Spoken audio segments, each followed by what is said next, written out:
കർത്താവിൽ ബഹുമാനപ്പെട്ട എല്ലാ പ്രേക്ഷകർക്കും ദൈവനാമത്തിൽ ഒരിക്കൽ കൂടി എന്റെ സ്നേഹ വന്ദനങ്ങളെ ഞാൻ പ്രകാശിപ്പിക്കുന്നു. ഇന്ന്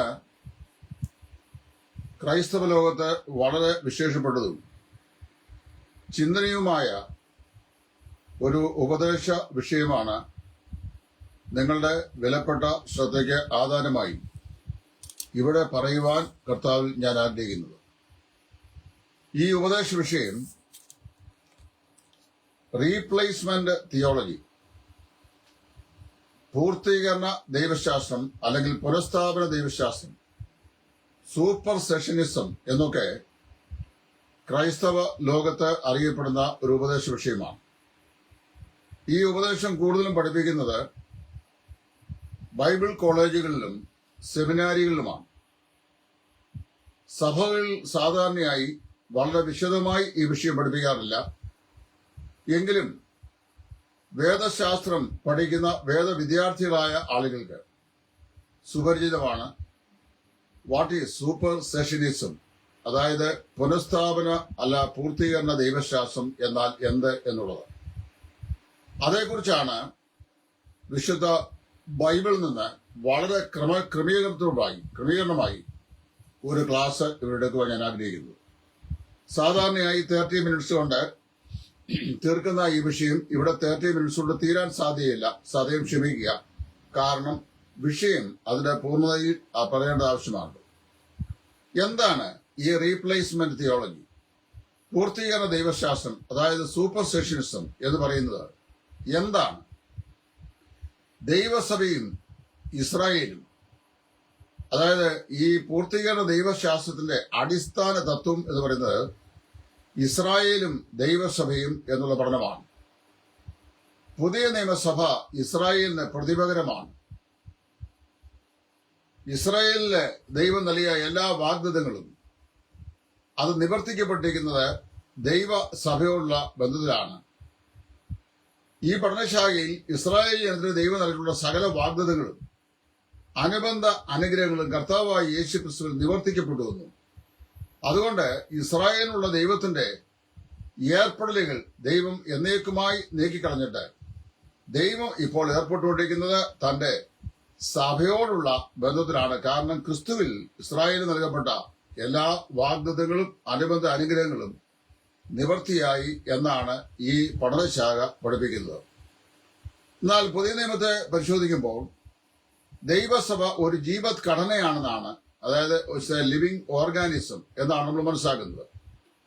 അപ്പോൾ വാസ്തവത്തില് ദൈവം ഇസ്രായേലിനുള്ള തന്റെ ഏർപ്പെടലുകൾ എന്നേക്കുമായി നീക്കിക്കളഞ്ഞിട്ട് ദൈവസഭ സ്ഥാപിച്ചു എന്ന് സ്ഥാപിക്കുന്ന ഒരു ഉപദേശ വിഷയം പുതിയ നിയമത്തിൽ ഇല്ല.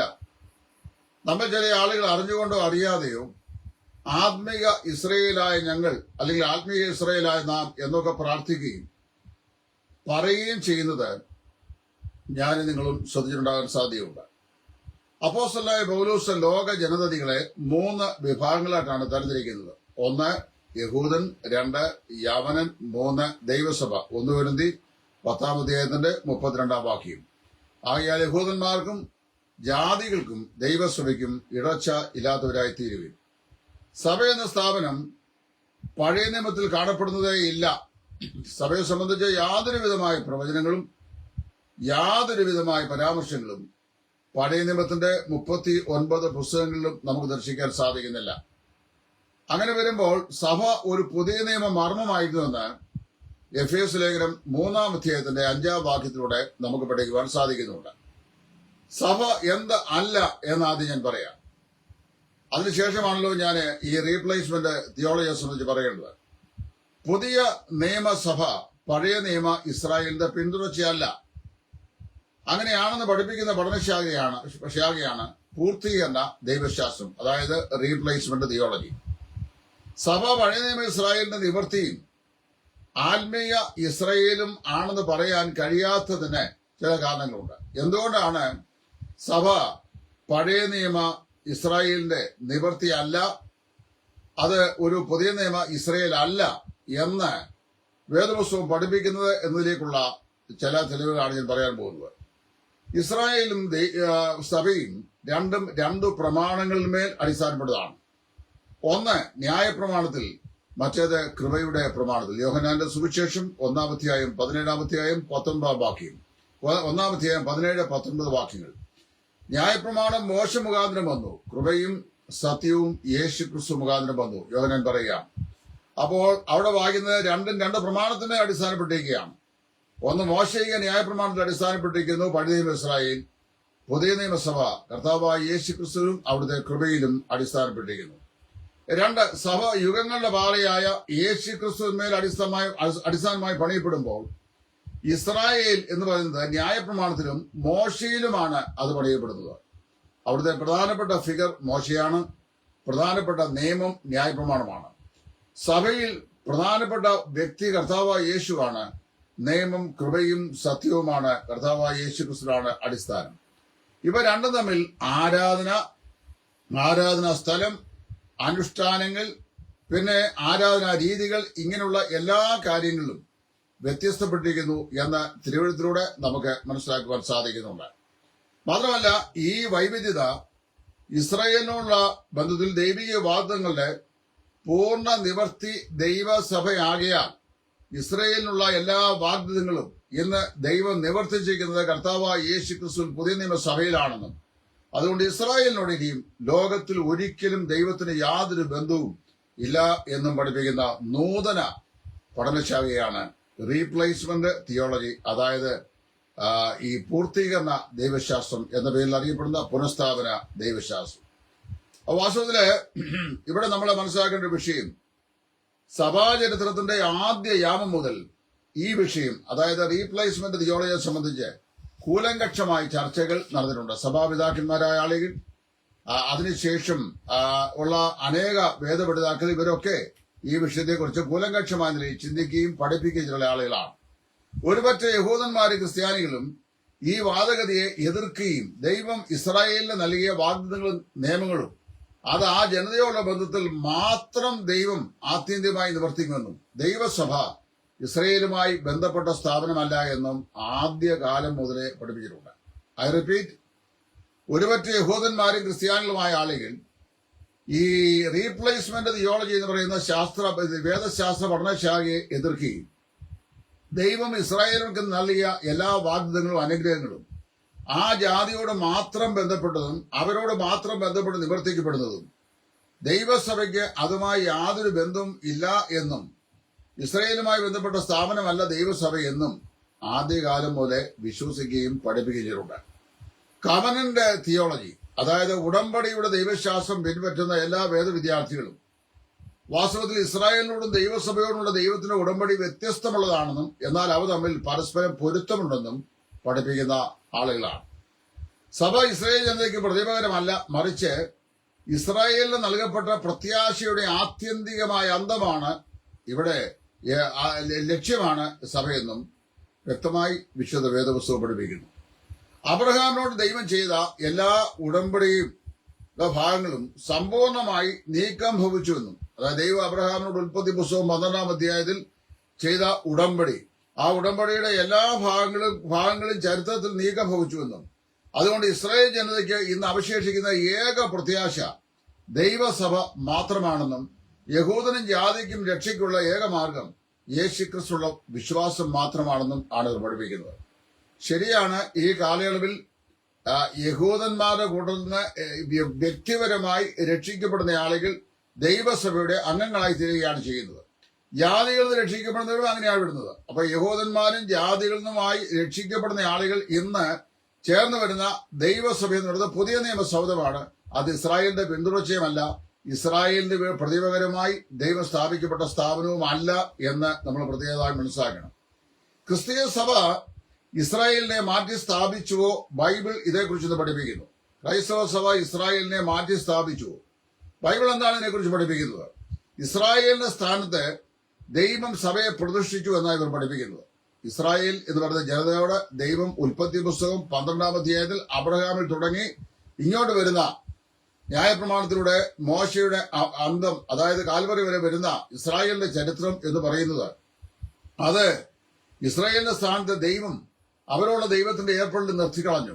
ദൈവം സഭയെ സ്ഥാപിച്ചുവെന്നും അതുകൊണ്ട് ദൈവിക കാര്യപരിപാടിയിൽ ഇനി ഇസ്രായേലിന് യാതൊരു സ്ഥാനവുമില്ല എന്ന് സൂപ്പർ സെഷനിസം പഠിപ്പിക്കുന്നു. ഈ വാദഗതി സംബന്ധിച്ച് ബൈബിൾ എന്താണ് പറയുന്നത്, എന്താണ് പഠിപ്പിക്കുന്നത് എന്നുള്ളൊരു സൂക്ഷ്മ അവലോകനമാണ് ചുരുങ്ങിയ മിനിറ്റുകൾ കൊണ്ട് ഞാൻ നിങ്ങളുടെ മുമ്പാകെ ഇവിടെ അവതരിപ്പിക്കാൻ പോകുന്നത്. ഒന്ന്, ഉൽപ്പത്തി പുസ്തകം 12-ാം അധ്യായത്തിന്റെ 1 മുതൽ 4 വരെയുള്ള വാക്യങ്ങൾ. ഇതിനെ ദൈവം അബ്രഹാമിനോട് ചെയ്ത ഉടമ്പടി, ഏബ്രഹാമിക്ക് കവനന്റ് എന്നാണ് അറിയപ്പെടുന്നത്. ഉടമ്പടിയുടെ ദൈവശാസ്ത്രം വാസ്തവത്തിൽ റീപ്ലേസ്മെന്റ് തിയോളജിയെ ഖണ്ഡിക്കുകയാണ് ചെയ്യുന്നത്.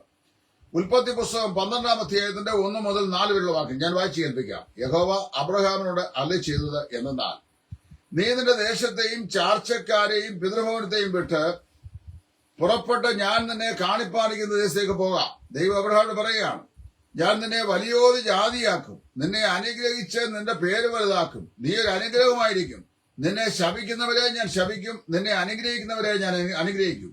നിന്നിൽ ഭൂമിയിലെ സകല ജാതികളും അനുഗ്രഹിക്കപ്പെടും. ഇതാണ് ദൈവം അബ്രഹാമിനോട് ഉൽപ്പത്തി പുസ്തകം 12-ാം അധ്യായത്തിൽ നൽകിയ ഉടമ്പടി. ഇതിനെ ഏബ്രഹാമിക് കവനന്റ് എന്ന പേരിൽ അറിയപ്പെടുന്നു.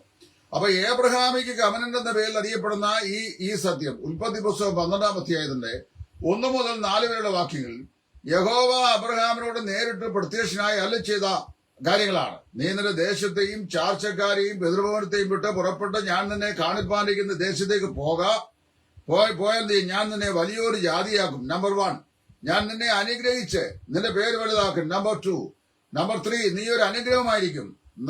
നമ്പർ 4, നിന്നെ ശപിക്കുന്നവരെ ഞാൻ ശപിക്കും. നമ്പർ 5, നിന്നെ അനുഗ്രഹിക്കുന്നവരെ ഞാൻ അനുഗ്രഹിക്കും. നിന്നിൽ ഭൂമിയിലെ സകല ജാതികളും അനുഗ്രഹിക്കപ്പെടും. ഈ നിയമം ദൈവം അബ്രഹാമിനോട് ഒരു ശാശ്വത നിയമമായി ചെയ്തു എന്നാണ് തിരുവെഴുത്തിൽ വായിക്കുന്നത്. ദൈവം ഇസ്രായേലിനോട് താൽക്കാലികമായി പറഞ്ഞല്ല, അബ്രഹാമിനോട് ശാശ്വത നിയമമായി അബ്രഹാമിന് ദൈവം നൽകി എന്ന് വായിക്കുന്നു.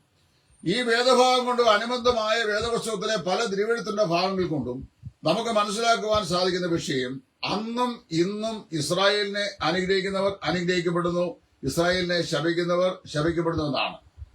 144-ാം സങ്കീർത്തനമാണെന്ന് എനിക്ക് തോന്നുന്നു. എന്റെ ഓർമ്മയിൽ പെട്ടെന്ന് റിഫ്ലക്ട് ചെയ്യുന്നില്ല. അവിടെ ഇസ്രായേലെ നിന്നെ അനുഗ്രഹിക്കുന്നവർ അനുഗ്രഹിക്കപ്പെട്ടിരിക്കട്ടെ എന്ന് ആശംസിക്കുന്നുണ്ട്. അപ്പോൾ വാസ്തവത്തില് ഇസ്രായേൽ ഭൂമിയിലുള്ള കാലമൊക്കെയും ഈ നിയമം അങ്ങനെ തന്നെ നിലകൊള്ളുന്നു എന്നാണ് ഉൽപ്പത്തി പുസ്തകം 12-ാം അധ്യായത്തിന്റെ 1 മുതൽ 4 വരെ വാക്കിൽ നിന്ന് എനിക്ക് മനസ്സിലാക്കുവാനായിട്ട് സാധിക്കുന്നത്. അപ്പൊ അബ്രഹാമിനോട് ചെയ്ത ഉടമ്പടിയിൽ ആ ഉടമ്പടി ശാശ്വതമായി ദൈവം അബ്രഹാമിനോട് ചെയ്ത ഉടമ്പടിയാണെന്നും ആ ഉടമ്പടിക്ക് യാതൊരു മാറ്റവും ഭവിക്കുന്നില്ല എന്നും അത് അബ്രഹാമിനോടും അവന്റെ സന്തതികളോടും ബന്ധപ്പെട്ട് മാത്രം ദൈവം നൽകിയതാണെന്നും ആണ് മനസ്സിലാക്കുവാൻ സാധിക്കുന്നത്. ഇനി രണ്ടാമതായി ഞാനിവിടെ പറയാൻ ആഗ്രഹിക്കുന്നത് ഉൽപ്പത്തി പുസ്തകം 13-14, ഉൽപ്പത്തി പുസ്തകം 13-ാം അധ്യായത്തിന്റെ 14-ാം വാക്യം. ആ 14-ാം വാക്യം നാം ഇപ്രകാരം വായിച്ചു കേൾപ്പിക്കട്ടെ. ലോത്ത് അബ്രഹാമിനെ വിട്ടുപിരിഞ്ഞ ശേഷം, അബ്രഹാമിന്റെ സഹോദരപുത്രനായിരുന്നല്ലോ ലോത്ത് അബ്രഹാമിനെ വിട്ടുപിരിഞ്ഞ ശേഷം യഹോവ അബ്രഹാമിനോട് അരുളി ചെയ്തത്, തലപൊക്കി നീ ഇരിക്കുന്ന സ്ഥലത്ത് നിന്ന് വടക്കോട്ടും തെക്കോട്ടും കിഴക്കോട്ടും പടിഞ്ഞാറോട്ടും നോക്കുക. നീ കാണുന്ന ഭൂമി ഞാൻ നിനക്കും നിന്റെ സന്തതിക്കും ശാശ്വതമായി തരും. എന്ന് പറഞ്ഞാൽ എന്നേക്കുമായി തരും. ഞാൻ നിന്റെ സന്തതിയെ ഭൂമിയിലെ പൊടി പോലെയാക്കും. ഭൂമിയിലെ പൊടിയെ എണ്ണുവാൻ കഴിയുമെങ്കിൽ നിന്റെ സന്തതിയെയും എണ്ണാം എന്ന് പറഞ്ഞു. അപ്പോൾ ലോത്ത് അബ്രഹാമിനെ വിട്ടുപിരിഞ്ഞ ശേഷം അബ്രഹാമിന് ദൈവം പ്രത്യക്ഷനായി അവനോട് പറയാണ്, നീ തലപൊക്കി നോക്കിയിരിക്കുന്ന സ്ഥലത്ത് നിന്ന് വടക്കോട്ടും തെക്കോട്ടും കിഴക്കോട്ടും പടിഞ്ഞാറോട്ടും നോക്കുക. ലോകത്തിലെ ഏതെങ്കിലും ഒരു രാഷ്ട്രത്തിന് ദൈവം അതിന്റെ ഭൂമിയുടെ 4 അതിരുവരമ്പുകളും അളന്ന് തിട്ടപ്പെടുത്തി അതിരുകല്ലിട്ട് ഒരു ജനതയെ ദൈവം ഏൽപ്പിക്കണമെങ്കിൽ അത് ഇസ്രായേലിനാണെന്നാണ് ഞാൻ മനസ്സിലാക്കുവാൻ സാധിക്കുന്നത്. ആവർത്തന പുസ്തകം വായിക്കുമ്പോൾ 33-ാം അധ്യായത്തിൽ മഹോന്നതൻ ജാതികൾക്ക് അവകാശം വീതിക്കുമ്പോൾ അവൻ ജാതികളുടെ ഗോത്രങ്ങളുടെ എണ്ണത്തിന് ഒത്തവണ്ണം ഇസ്രായേൽ ജനത്തിന്റെ ഗോത്രങ്ങളുടെ എണ്ണത്തിന് ഒത്തവണ്ണം ജാതികളുടെ അതിർവരമ്പുകളെ നിയമിച്ചു എന്ന് വായിക്കുന്നു. അതായത് മഹോന്നതൻ ജാതികൾക്ക് അവകാശം വീതിക്കുമ്പോൾ അവൻ ഇസ്രായേൽ ഗോത്രത്തിന്റെ എണ്ണത്തിന് ഒത്തവണ്ണം ജാതികളുടെ അതിർവരമ്പുകളെ നിയമിച്ചു.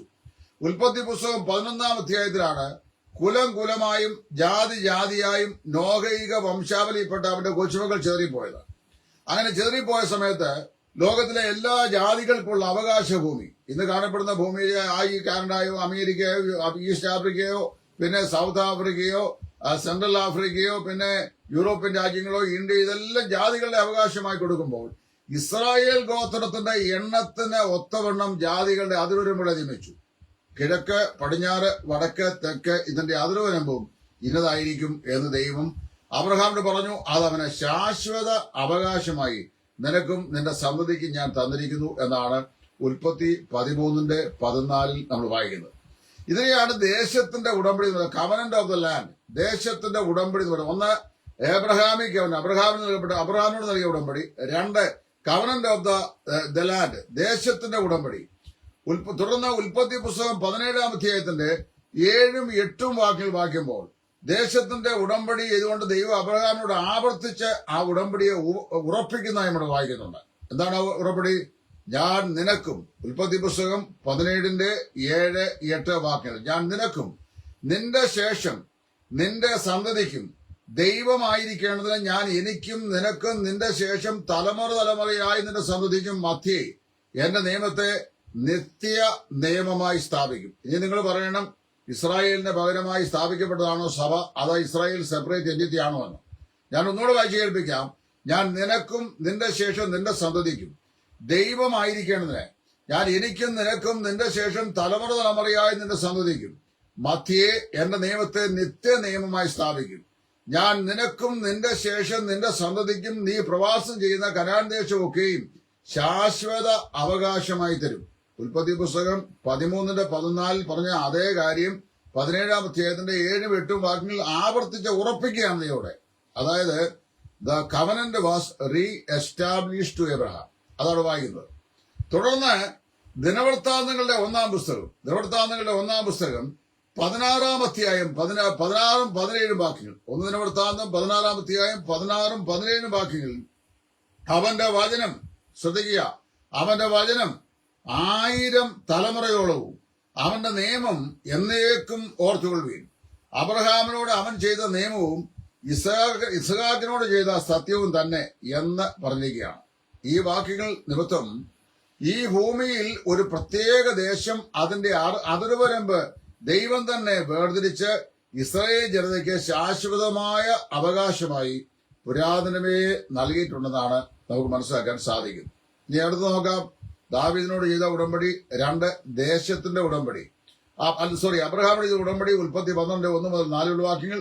അത് കഴിഞ്ഞ് ആ ഉടമ്പടി ഉൽപ്പത്തി 13:14 അത് പറഞ്ഞു നിത്യാവകാശമാണെന്ന് പറഞ്ഞു. അതിനുശേഷം പിന്നെ വായിക്കുന്നത് അത് ഇസ്രായേലിന് ദൈവം ചെയ്ത ശാശ്വതമായിരുന്ന ഉടമ്പടിയാണ്, ദേശത്തിന്റെ ഉടമ്പടിയാണ് എന്ന് പ്രത്യേകം പറയുന്നു. ഇനി ദാവീദിനോട് ചെയ്ത ദൈവ ഉടമ്പടി നോക്കാം. ദാവീദിനോട് ദൈവം ചെയ്ത ഉടമ്പടി നമ്മൾ യൂട്യൂബ് പരിശോധിച്ച് കഴിഞ്ഞാൽ യൂട്യൂബില് വിദേശികളായ നിരവധി വേദ അധ്യാപകന്മാർ ഈ റീപ്ലേസ്മെന്റ് തിയോളജിയെ സംബന്ധിച്ച് മനോഹരമായ നിലയിലുള്ള ക്ലാസ്സുകൾ എടുത്തിട്ടുണ്ട്. അതെല്ലാം മിക്കവാറുള്ളതൊക്കെ ഞാൻ കേട്ടിട്ടുണ്ട്. ഒന്ന് 2 ശമൂവേൽ 7-ാം അധ്യായത്തിന്റെ 12 മുതൽ 17 വാക്യങ്ങൾ. ശമൂവേലിന്റെ 2-ാം പുസ്തകം അതിന്റെ 7-ാം അധ്യായത്തിന്റെ 12 മുതൽ 17 വരെയുള്ള വാക്യങ്ങൾ. ആ വാക്യങ്ങൾ വായിക്കുമ്പോൾ ദൈവം ദാവീദിനോട് ചെയ്ത നിയമമാണ് അവിടെ നാം വായിക്കുന്നത്. ഇതിനെ ഡേവിഡിക്ക് കവനന്റ് എന്ന് പറയുന്നത്. ഏബ്രഹാമിക് കവനന്റ്, അത് കഴിഞ്ഞ് ഡേവിഡിക്ക് കവനന്റ്. ദൈവം ദാവീദിനോട് ചെയ്ത നിയമം എന്താണെന്ന് നോക്കാം.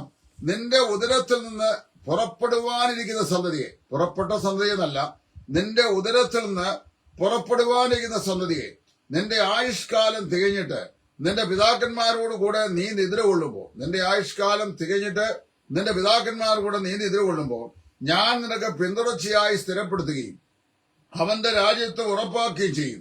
അവൻ എന്റെ നാമത്തിന് ഒരാലയം പണിയും. ഞാൻ അവന്റെ രാജ്യത്തിന്റെ സിംഹാസനം എന്നേക്കും സ്ഥിരമാക്കും.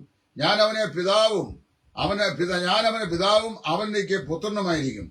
16-ാം വാക്യത്തിൽ നിന്റെ ഗ്രഹവും നിന്റെ രാജ്യത്വവും എന്റെ മുമ്പാകെ എന്നേക്കും സ്ഥിരമായിരിക്കും എന്ന് പറയും. നിന്റെ രാജ്യവും നിന്റെ ഗ്രഹവും നിന്റെ രാജ്യവും എന്റെ മുമ്പാകെ എന്നേക്കും സ്ഥിരമായിരിക്കും. രാജ്യത്വം എന്റെ മുമ്പാകെ ഉറച്ചിരിക്കും എന്ന് ദൈവം ദാവീദിനോട് ആവർത്തിച്ച് പ്രസ്താവിച്ചു. അപ്പൊ ദേശം ഇസ്രായേലിന് ഉറപ്പിച്ചു കൊടുത്ത അതേ ദൈവം ദാവീദിനോട് ഉടമ്പടി ചെയ്യുമ്പോൾ ഇവിടെ ശമൂവേലിന്റെ പുസ്തകത്തില് വളരെ വ്യക്തമായി ആ ഭാഗത്ത് പറയുക. 2 ശമൂവേൽ 7:12 മുതൽ 17 വരെ ഞാൻ നിന്റെ മകന് പിതാവും അവൻ എനിക്ക് പുത്രനുമായിരിക്കും. അവന് എനിക്കൊരു ആലയം പണിയും. അവന്റെ രാജ്യത്വവും അവന്റെ ഗൃഹവും എന്റെ മുമ്പാകെ എന്നേക്കും സ്ഥിരമായിരിക്കും എന്ന് പറയുകയാണ്. യെശയ്യാവ് 9:6 നമ്മുടെ കർത്താവായ യേശുക്രിസ്തുവിനെ കുറിച്ച് പറയുമ്പോൾ യെശയ്യാ പ്രവാചകൻ പറയാണ്, നമുക്കൊരു ശിശു ജനിച്ചിരിക്കുന്നു, നമുക്കൊരു മകൻ നൽകപ്പെട്ടിരിക്കുന്നു, ആധിപത്യം അവന്റെ തോളിലേക്കും, അവന് അത്ഭുത മന്ത്രി, വീരനാം ദൈവം, നിത്യപിതാവ്, സമാധാന പ്രഭു എന്ന് പേർ വിളിക്കപ്പെടും എന്ന് പറയുമ്പോൾ അവന്റെ ആധിപത്യത്തിന്റെ വർധനയ്ക്കും സമാധാനത്തിനും അവസാനം ഉണ്ടാകില്ല എന്ന് യെശയ്യാ പ്രവാചകൻ പറഞ്ഞിട്ടുണ്ട്. അവന്റെ ആധിപത്യത്തിന്റെ വർധനയ്ക്കും സമാധാനത്തിനും ഒരു നാളും അറുതി ഉണ്ടാകുകയില്ല. നമ്മൾ സുവിശേഷങ്ങൾ ഗബ്രിയേൽ മുതൽ ലൂക്കോസിന്റെ സുവിശേഷം 1-1 അധ്യായം 31 മുതൽ 33 വരെയുള്ള വാക്കുകൾ വായിക്കുമ്പോൾ ഗബ്രിയേൽ ദൂതൻ യേശുക്രിസ്തുവിന്റെ ജനനത്തെ സംബന്ധിച്ച് മുന്നറിയിച്ചുകൊണ്ട് മറിയോട് സംസാരിക്കുന്ന വാക്കുകളാണ് അവിടെ ലൂക്കോസ് രേഖപ്പെടുന്നത്. അങ്ങനെ സംസാരിക്കുമ്പോൾ പറയാണ്, നീ ഗർഭം ധരിച്ച് ഒരു മകനെ പ്രസവിക്കും, നീ അവന് യേശു എന്ന് പേർ വിളിക്കണം.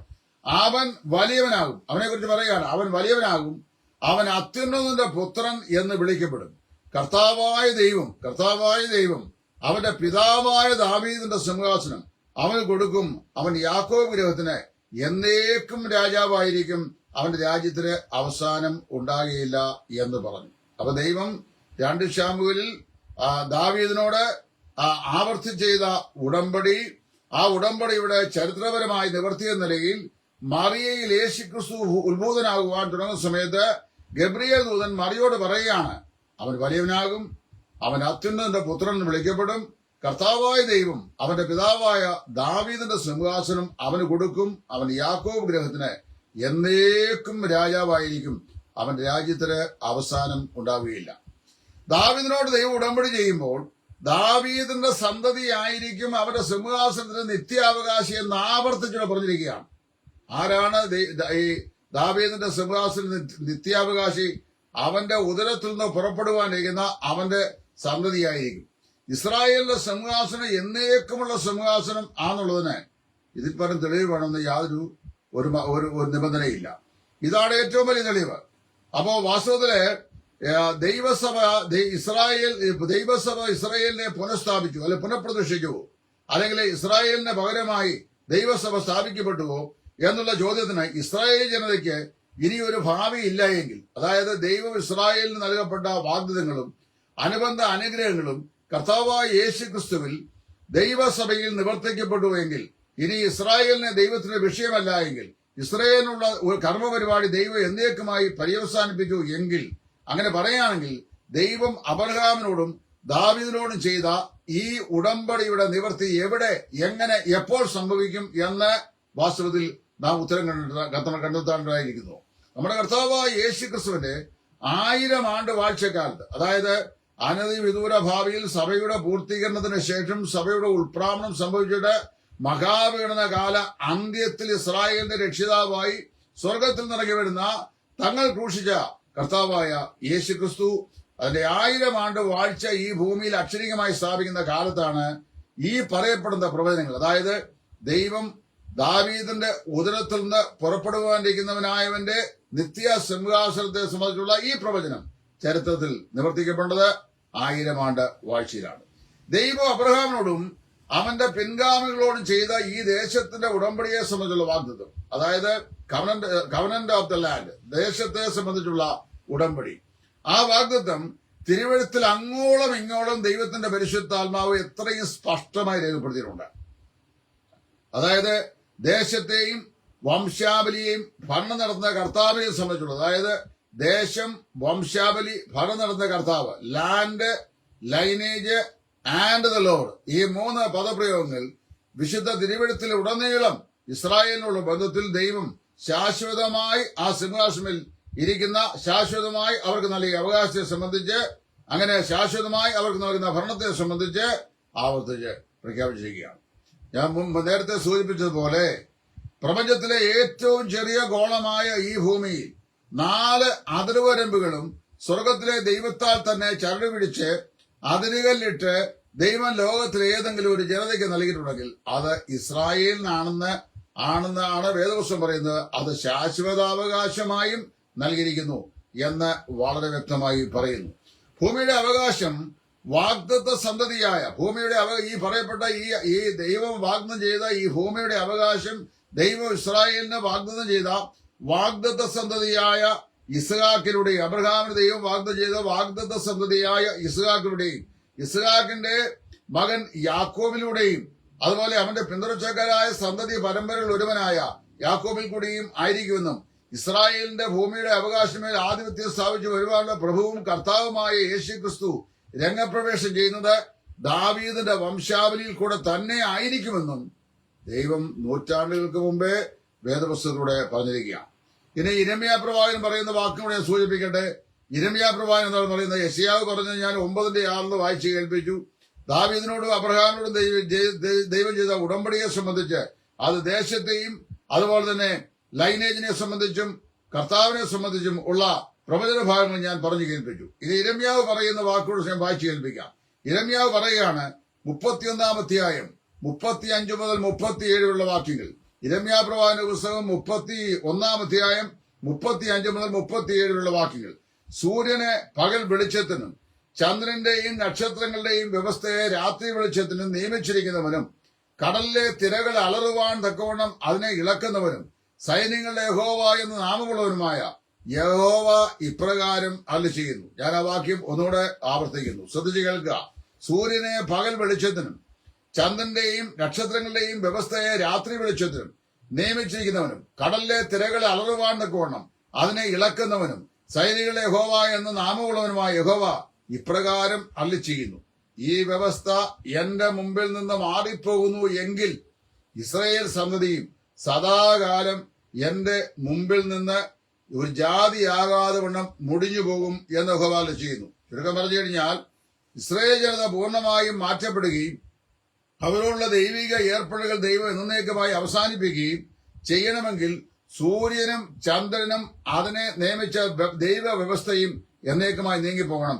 എന്നാൽ മാത്രമേ ആ കാര്യം സാധിക്കുകയുള്ളൂ എന്നാണ് പ്രവാചകൻ അവിടെ പറയുന്നത്. അതുകൊണ്ട് അങ്ങനെ വരുമ്പോൾ സൂര്യനും ചന്ദ്രനും കാലമുള്ള അത്രയും ഇസ്രായേൽ ജനതയും അവർക്ക് നൽകപ്പെട്ട വാഗ്ദത്തങ്ങളും അവരുടെ അവകാശ ഭൂമിയും അവരെ ഭരിക്കുവാൻ ഭരണാധിപനും ഉണ്ടായിരിക്കും എന്നാണ് ഈ പ്രവചനത്തിന്റെ സാരാംശം. ഇനി അന്ത്യകാല പ്രവചനങ്ങളായി നൽകപ്പെട്ട പ്രവചനം കൂടെ ഞാൻ സൂചിപ്പിക്കട്ടെ. അന്ത്യകാല പ്രവചനങ്ങൾ ഇസ്രായേൽ ജനത ദൈവം അവരുടെ പിതാവായ അബ്രഹാം നൽകിയ സ്വന്തം ദേശത്തേക്ക് മടങ്ങി വരും എന്ന് പറഞ്ഞാൽ ഇസ്രായേൽ ജാതി ലോകത്തിന്റെ ഏത് അറുതികളിലേക്ക് ചിതറിപ്പോയാലും ദൈവം അവരുടെ പിതാവായ അബ്രഹാമിനോട് വാഗ്ദത്തം ചെയ്ത അവന് അതിരുകല്ലിട്ട് വേർതിരിച്ചു കൊടുത്ത ആ സ്വന്തം ദേശത്തേക്ക് മടങ്ങി വരുന്നതിനെ സംബന്ധിച്ച് നിരവധി പ്രവചന ഭാഗങ്ങൾ വിശുദ്ധ വേദപുസ്തകത്തിലുണ്ട്. അവയെല്ലാം ഇപ്പോൾ വായിച്ചു കേൾപ്പിക്കാൻ നിർവാഹമില്ല. യെശയ്യാ പ്രവാചകന്റെ പുസ്തകം 11-ന്റെ 11, 12, 43-ന്റെ 5, 7, 49-ന്റെ 22, 23, 60-ന്റെ 9, 11, യിരെമ്യാവ് 16, 14 മുതൽ 16 വരെ, യെഹെസ്കേൽ 36, 36, 37 വാക്യങ്ങൾ. ഇവിടെയെല്ലാം ദൈവം ഇസ്രായേലിനെ ലോകത്തിന്റെ 4 അറുതികളിൽ നിന്നും തങ്ങളുടെ പിതാക്കന്മാരോട് വാഗ്ദത്തം ചെയ്ത് അവർക്ക് നിത്യാവകാശമായി നൽകിയ ദേശത്തേക്ക് അവരെ കൂട്ടിക്കൊണ്ട് വരും എന്നതിനെ കുറിച്ച് പ്രസ്താവിച്ചിട്ടുണ്ട്. ഉൽപ്പത്തി പുസ്തകം 12-ന്റെ 1 മുതൽ 3 വരെയുള്ള വാക്യങ്ങൾ പറയപ്പെട്ടിരിക്കുന്ന അബ്രഹാമിന് നൽകിയ അബ്രഹാമോട് ചെയ്ത ഉടമ്പടി 103-ാം സങ്കീർത്തനത്തിൽ അത് എന്നേക്കും ദൈവം ചെയ്ത നിയമമാണെന്ന് സങ്കീർത്തനക്കാരനായി ദാവീദ് ആവർത്തിച്ച് പ്രസ്താവിച്ചിട്ടുണ്ട്. ചുരുക്കം പറഞ്ഞു കഴിഞ്ഞാൽ അന്നാളിൽ ദൈവം ഇസ്രായേലുമായി ഒരു പുതിയ ഉടമ്പടി ചെയ്യുന്ന വ്യവസ്ഥയെ സംബന്ധിച്ചും പരിശുദ്ധനായ ദൈവം ഈ തിരുവെഴുത്തിലൂടെ നമുക്ക് വ്യക്തമാക്കി തന്നിരിക്കുകയാണ്. ഇനിയും ഈ വിഷയം സംബന്ധിച്ച്, അതായത് ദൈവസഭ ഇസ്രായേലിനെ മാറ്റി സ്ഥാപിച്ചുവോ എന്നുള്ള ഈ ഉപദേശ ശാഖയ്ക്ക് അപ്പോസ്തലനായ പൗലോസ്, അതായത് ദൈവസഭയെ സംബന്ധിച്ച് പുതിയ നിയമത്തിൽ ഏറ്റവും ശ്രേഷ്ഠമായ ഉത്കൃഷ്ടമാകുന്ന വെളിപ്പാടുകൾ പ്രാപിച്ച അപ്പോസ്തലനായ പൗലോസ് പറയുന്ന വാക്കുകൾ ഇവിടെ സൂചിപ്പിക്കാൻ ഞാൻ ആഗ്രഹിക്കുകയാണ്. ദൈവസഭ ഇസ്രായേലിന് പ്രതിഭകരമായ സ്ഥാപനം അല്ലെന്ന് പൗലോസ് എത്രയും വ്യക്തമായി പറയുന്നു. എവിടെയാണ് പറയുന്നത്? റോമാലേഖനം 11-ാം അധ്യായത്തിന്റെ 1ഉം 2ഉം വാക്യങ്ങൾ പൗലോസ് പറയുകയാണ്. പൗലോസ് ചോദിക്കുന്ന ചോദ്യം ഞാൻ ആവർത്തിച്ച് ഇവിടെ വായിച്ചു കേൾപ്പിക്കട്ടെ. എന്നാൽ ദൈവം തന്റെ സ്വന്തം ജനത്തെ തള്ളിക്കളഞ്ഞു. റോമാലേഖനം 11-ാം അധ്യായത്തിന്റെ 1ഉം 2ഉം വാക്യങ്ങൾ. എന്നാൽ ദൈവം തന്റെ സ്വന്തം ജനത്തെ തള്ളിക്കളഞ്ഞുവോ എന്ന് ഞാൻ ചോദിക്കുന്നു. ഒരു നാളും ഇല്ല. ഞാനും ഇസ്രായേലിയൻ അബ്രഹാമിന്റെ സന്തതിയിൽ ബെന്യാമിൻ ഗോത്രത്തിൽ ജനിച്ചവൻ തന്നെ. ദൈവം മുന്നറിഞ്ഞിട്ടുള്ള തന്റെ ജനത്തെ തള്ളിക്കളഞ്ഞിട്ടില്ല. ദൈവം മുന്നറിഞ്ഞിട്ടുള്ള തന്റെ ജനത്തെ തള്ളിക്കളഞ്ഞിട്ടില്ല എന്നാണ് പൗലോസ് അപ്പോസ്തലൻ അവിടെ പ്രസ്താവിക്കുന്നത്. റോമാലേഖനം 9-ാം അധ്യായത്തിന് 4-ാം വാക്യത്തിലും അവർ ഇസ്രായേലിനെ കുറിച്ച് പറയുന്നത്, അവർ ഇസ്രായേലിയർ പുത്രത്വവും തേജസ്സും നിയമങ്ങളും ന്യായപ്രമാണവും ആരാധനയും വാഗ്ദത്തങ്ങളും പിതാക്കന്മാരും അവർക്കുള്ളവർ തന്നെ. ജഡപ്രകാരം ക്രിസ്തുവും അവൽ നല്ലോ ഉത്ഭവിച്ചത്. അവൻ സർവ്വത്തിനും മീതെ ദൈവമായി എന്നേക്കും വാഴ്ത്തപ്പെട്ടവൻ. അങ്ങനെ പൗലോസ് പറഞ്ഞിരിക്കുകയാണ്. എന്നിട്ട് പറയുന്നതാണ്, ദൈവത്തിന്റെ വിളി, ദൈവത്തിന്റെ തെരഞ്ഞെടുപ്പ്, ദൈവത്തിന്റെ ഉടമ്പടി, ദൈവം നൽകിയ ആരാധനയുടെ ചട്ടങ്ങൾ, ദൈവം നൽകിയ വാഗ്ദത്തങ്ങൾ, ദൈവം നൽകിയ പ്രത്യാശ, ദൈവം നൽകിയ സഹസ്രാബ്ദ വാഴ്ച, ഇതെല്ലാം സംബന്ധിച്ച് ഇസ്രായേലിനെ പ്രത്യേകമായ ഒരു ജനത എന്ന നിലയിലാണ് അപ്പോസ്തലനായ പൗലോസ് റോമാലേഖനം 9, 10, 11 അധ്യായങ്ങളിൽ അവതരിപ്പിക്കുന്നത്. റോമാലേഖനം 1 മുതൽ 8 വരെയുള്ള അധ്യായങ്ങൾ ഉപദേശപരമായ വിഷയങ്ങളും 9, 10, 11 അധ്യായങ്ങൾ ഒരു ഹിസ്റ്റോറിക്കൽ ഇന്നലൂടും ചരിത്രപരമായ ഇടവേളയും അത് ഇസ്രായേലിനോട് ബന്ധമുള്ള പ്രതിപാദനവും 12 മുതൽ 16 വരെയുള്ള വാക്യങ്ങൾ പ്രായോഗിക വിഷയങ്ങളുമാണ് അപ്പോസ്തലൻ കൈകാര്യം ചെയ്യുന്നത്. അങ്ങനെ വരുമ്പോൾ പൗലോസ് ചോദിക്കുകയാണ്, എന്നാൽ ദൈവം തന്റെ ജനത്തെ തള്ളിക്കളഞ്ഞോ എന്ന് ഞാൻ ചോദിക്കുന്നു. ഒരു നാളും ഇല്ല. അപ്പൊ ദൈവം ഇസ്രായേലിനോട് ചെയ്ത ഉടമ്പടി, അവർക്ക് നൽകിയ ആരാധനയുടെ രീതികൾ, അവർക്ക് നൽകിയ വാഗ്ദത്തങ്ങളോട് ബന്ധിച്ച് ദൈവം അവർക്ക് പറഞ്ഞുള്ള അനുഗ്രഹങ്ങൾ, അതുപോലെ അവരുടെ പ്രത്യാശയായ സഹസ്രാബ്ദ വാഴ്ച, ഇതെല്ലാം ആ ജനതയോടെ ബന്ധത്തിൽ ശാശ്വതമായി ദൈവം നിവർത്തിക്കേണ്ട പ്രവചന ഭാഗങ്ങളായിട്ടാണ് തിരുവെഴുത്തിൽ നമുക്ക് വായിക്കാൻ സാധിക്കുന്നത്. ഇനിയും അപ്പോസ്തലനായ പൗലോസ് പറയുന്ന വേറൊരു പരാമർശമാണ് ഞാൻ വായിച്ചു കേൾപ്പിക്കും. ഗലാത്യ ലേഖനം 6-ാം അധ്യായത്തിന്റെ 14-ാം വാക്യം. ഈ പ്രമാണം അനുസരിച്ച് നടക്കുന്ന ഏവർക്കും ദൈവത്തിന്റെ ഇസ്രായേലിനും കരുണയും സമാധാനവും ഉണ്ടാകട്ടെ എന്ന് പൗലോസ് പറയുന്നു. അത് ഈ ഇസ്രായേൽ, നമ്മുടെ പുതിയ നിയമസഭയെ കുറിച്ചല്ല. ഈ പ്രമാണം അനുസരിച്ച് നടക്കുന്ന ഏവർക്കും ദൈവത്തിന്റെ ഇസ്രായേലിനും കരുണയും സമാധാനവും ഉണ്ടാകട്ടെ. റോമാലേഖനം 11-ന്റെ 25 മുതൽ 29 വരെയുള്ള വാക്യങ്ങൾ, റോമാലേഖനം 11-ന്റെ 25 മുതൽ 29 വരെയുള്ള വാക്യങ്ങളും ഈ ബന്ധത്തിൽ അതീവ ശ്രദ്ധേയമാണ്. അവിടെ പൗലോസ് പറയുന്നു, സഹോദരന്മാരെ, നിങ്ങൾ ബുദ്ധിമാന്മാർ എന്ന് നിങ്ങൾക്ക് തന്നെ തോന്നാതിരിപ്പാൻ ഈ രഹസ്യം അറിയാതിരിക്കരുത് എന്ന് ഞാൻ ആഗ്രഹിക്കുന്നു. പൗലോസ് പറയാ, സഹോദരന്മാരെ, നിങ്ങൾ ബുദ്ധിമാന്മാരെന്ന് നിങ്ങൾക്ക് തന്നെ തോന്നാതിരിപ്പാൻ ഈ അതീവ രഹസ്യം നിങ്ങൾ അറിയാതിരിക്കരുത് എന്ന് ഞാൻ ആഗ്രഹിക്കുന്നു. ജാതികളുടെ പൂർണ്ണസംഖ്യ തികയുവോളം ഇസ്രായേലിന് അംശമായി കാഠിന്യം ഭവിച്ചിരിക്കുന്നു. ഇങ്ങനെ ഇസ്രായേൽ മുഴുവനായും രക്ഷിക്കപ്പെടും. വിടുവിക്കുന്നവൻ സിയോനിൽ നിന്ന് വരും, അവൻ യാക്കോബിൽ നിന്ന് അഭക്തിയെ മാറ്റും. അപ്പോൾ ദൈവം ഇസ്രായേലിനോട് ഏർപ്പെടുന്ന ഏർപ്പെടലുകൾക്ക് താൽക്കാലികമായ വിരാമം ദൈവം ഇട്ടിട്ടുണ്ട്. അത് എന്തിനു വേണ്ടിയാണ്? ജാതികളിൽ നിന്ന് ഉള്ള ആളുകളുടെ രക്ഷയ്ക്ക് വേണ്ടി ദൈവം നൽകിയ ഈ കൃപായുഗ കാലത്തെ രക്ഷയോടെ ബന്ധത്തിലും സഭയോടെ ബന്ധത്തിലുമാണ് ദൈവം ഇസ്രായേലിനുള്ള ബന്ധത്തിൽ ഇപ്പോൾ ഡീൽ ചെയ്യാതിരിക്കുന്നത്. എന്നാൽ ദൈവസഭ ഇസ്രായേലിനെ മാറ്റി സ്ഥാപിച്ചില്ല. ദൈവം ഇസ്രായേലിനോട് ചെയ്തുള്ള വാഗ്ദത്തങ്ങൾ ഇല്ലാതെയായിട്ടില്ല. ദൈവം ഇസ്രായേൽ നൽകിയുള്ള അനുഗ്രഹങ്ങൾ ദൈവം നശിപ്പിച്ചിട്ടില്ല. ദൈവം ഇസ്രായേൽ നൽകിയ അവകാശം ദൈവം പിൻവലിച്ചിട്ടില്ല. ദൈവം ഇസ്രായേലിന് വാഗ്ദത്തം ചെയ്ത നിത്യരാജാവ് എന്ന കർത്താവായ ആ മെഷിയയെ ദൈവം അവർക്ക് നൽകാതിരിക്കുകയില്ല എന്നുള്ള കാര്യം പൗലോസ് ഇവിടെ പറയുകയാണ്. 29-ാം വാക്യത്തിൽ താൻ പറയുന്നു, ദൈവം തന്റെ കൃപാവരങ്ങളെയും വിളിയെയും കുറിച്ച് അനുദപിക്കുന്നില്ല എന്ന് എഴുതിയിരിക്കുന്നു. അതായത് ദൈവം തന്റെ വിളിയെയും തന്റെ കൃപാവരങ്ങളെയും കുറിച്ച് അനുദപിക്കുന്നില്ല. അവിടെ അനുദപിക്കുക എന്നതിന് ഇറിക്കബിൾ എന്ന ഇംഗ്ലീഷ് വാക്കാണ് ഉപയോഗിക്കുന്നത്. എന്ന് പറഞ്ഞു കഴിഞ്ഞാൽ മാറ്റപ്പെടുന്നില്ല എന്നാണ് അർത്ഥം. ഇറിക്കബിൾ എന്നാണ് അതിന്റെ അർത്ഥം. മാറ്റപ്പെടും. ദൈവം തന്റെ വിളിയെ തന്റെ കൃപാവരങ്ങളെയും കുറിച്ച് അനുദപിക്കുന്നത് പറഞ്ഞാൽ ദൈവത്തിന്റെ വിളിയും ദൈവത്തിന്റെ കൃപാവരങ്ങളും സംബന്ധിച്ച് ദൈവം യാതൊരു മാറ്റവും ചെയ്യുന്നില്ല. ദൈവം ഇസ്രായേൽ നൽകിയ വാഗ്ദത്തങ്ങൾ ദൈവം അഫലമാക്കുന്നില്ല എന്ന് സാരം. ഗലാത്യർ 6:16 കൊണ്ട് സഭയും ഇസ്രായേലും രണ്ടും രണ്ട് എൻറ്റിറ്റിയാണെന്ന് പൗലോസ് തീർത്ത് അവിടെ കൽപ്പിച്ചിരിക്കുകയാണ്. ഇപ്പൊ സ്വന്തം ജനമായ ഇസ്രായേൽ അവരുടെ പ്രതീക്ഷിത മെഷിയായിരുന്ന യേശുക്രിസ്തുവിനെ രാജാവായി സ്വീകരിക്കാതെ അവനെ തള്ളിക്കളഞ്ഞതുകൊണ്ട് അവരെ ഒരു ജനത നിലയിൽ ദൈവം ഇസ്രായേലിനെയും എന്നേക്കുമായി തള്ളിക്കളഞ്ഞിരിക്കുന്നു. ഇനിയും ദൈവം അവർ ഇസ്രായേലിനോട് ആ നിലയിൽ ഏർപ്പെടുകയില്ല. ദൈവം ആ ജനതയോട് ഒന്നും തന്നെ പ്രവർത്തിക്കുകയില്ല. ഇനി അവർക്കുള്ള എല്ലാ വാഗ്ദത്തങ്ങളും അനുസരണങ്ങളും അത് ദൈവസഭയിലാണ് നിവർത്തിക്കപ്പെടുന്നത് എന്ന് പഠിപ്പിക്കുന്ന ആളുകളോട് പൗലോസ് തന്നെ പറയുകയാണ്. ദൈവം തന്റെ സ്വജനത്തെ തള്ളിക്കളഞ്ഞുവോ? ഒരു നാളും ഇല്ല. ഒരിക്കലും ദൈവം അങ്ങനെ ചെയ്തിട്ടും ഇല്ല. അപ്പൊ പഴയ നിയമകാലത്ത് മറഞ്ഞിരുന്നതും പുതിയ നിയമത്തിൽ മാത്രം ദൈവം വെളിപ്പെടുത്തിയതും കൃപായുഗ കാലഘട്ടത്തിലേക്ക് ജാതികളുടെ രക്ഷയ്ക്കായി ദൈവം വിഭാവന ചെയ്തതുമായ ഒരു പുതിയ നിയമത്തിന്റെ കർമ്മ പരിപാടിയാണ് പുതിയ നിയമസഭ. അല്ലാതെ ഇസ്രായേലിന്റെ പിന്തുടർച്ചയോ ഇസ്രായേലിന് പകരമായി ഇസ്രായേലിനെ തള്ളിക്കളഞ്ഞിട്ട് ദൈവം മാറ്റി സ്ഥാപിച്ചതായ ഒരു സൗധമല്ല എന്ന് പ്രത്യേകം ഞാനും നിങ്ങളും മനസ്സിലാക്കണം. ഞാൻ വാക്കുകൾ ദീർഘിപ്പിക്കുന്നില്ല, ഇവിടെ അവസാനിപ്പിക്കാൻ ആഗ്രഹിക്കുന്നു.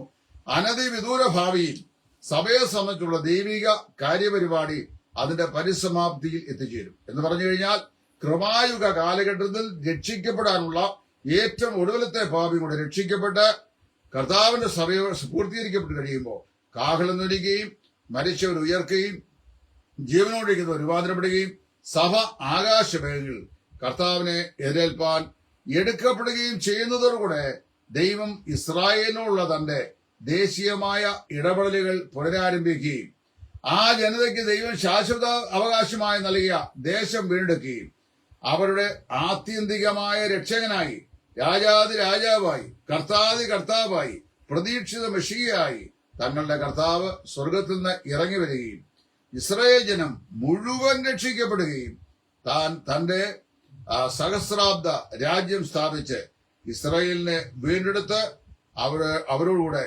യെരുശലേമിൽ വാഴുകയും ചെയ്യും. ഇതാണ് ദൈവ വചനത്തിൽ നിന്ന് നമുക്ക് മനസ്സിലാക്കാൻ സാധിക്കുന്നത്. അപ്പൊ സൂപ്പർ സെഷനിസം എന്ന പേരിൽ അറിയപ്പെടുന്ന റീപ്ലേസ്മെന്റ് തിയോളജി വാസ്തവത്തിൽ വേദപുസ്തകപരമായി ശരിയല്ല.